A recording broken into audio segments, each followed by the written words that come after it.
Guys, good afternoon. Magluluto tayo ngayon ng banana Q. Yan, dahil malakas ang ulan sa atin araw-araw ng ulan. So magluluto tayo ng banana Q. Yan. Mantika.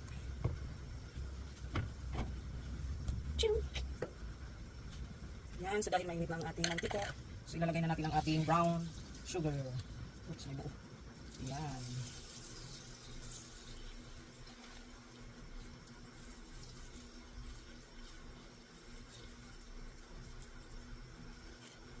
So antayin natin na aangat yung sugar bago natin ilagay yung saging.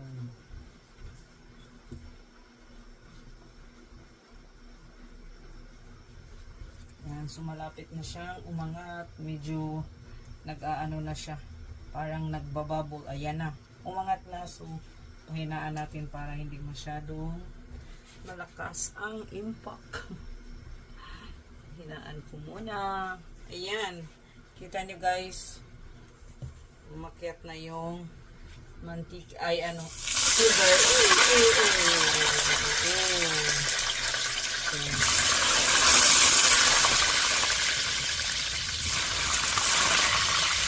Dapat pa isa-isa lang muna. Isa muna yung ilagay bago lahat. Dahil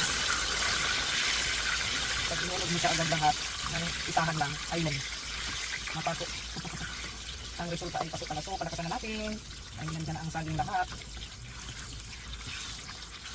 Dahil maulan ang ating panahon, so ang sarap kumain ng kung ano-ano. Diba?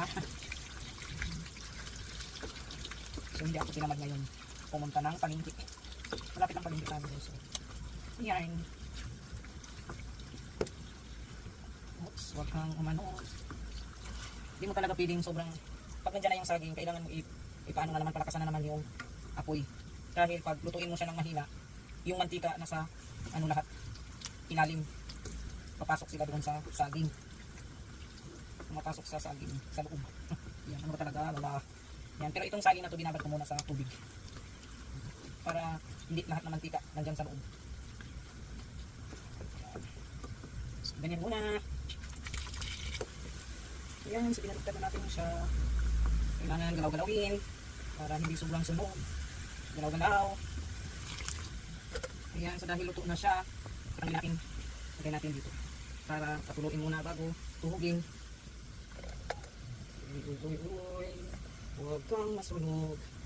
Ayan, sarap nito guys. Ang sarap nito. Bye! So ito na yun. Tusok na natin.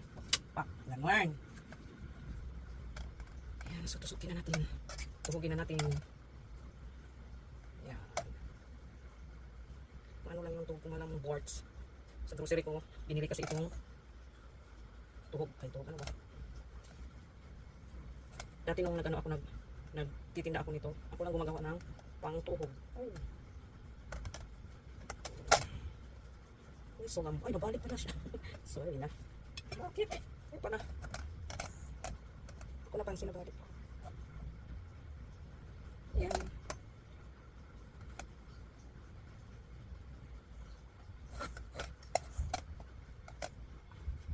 Yan. Karami-ini. Yan. So, pag bumili tayo guys, tag 15 na yung tuhog. Yan.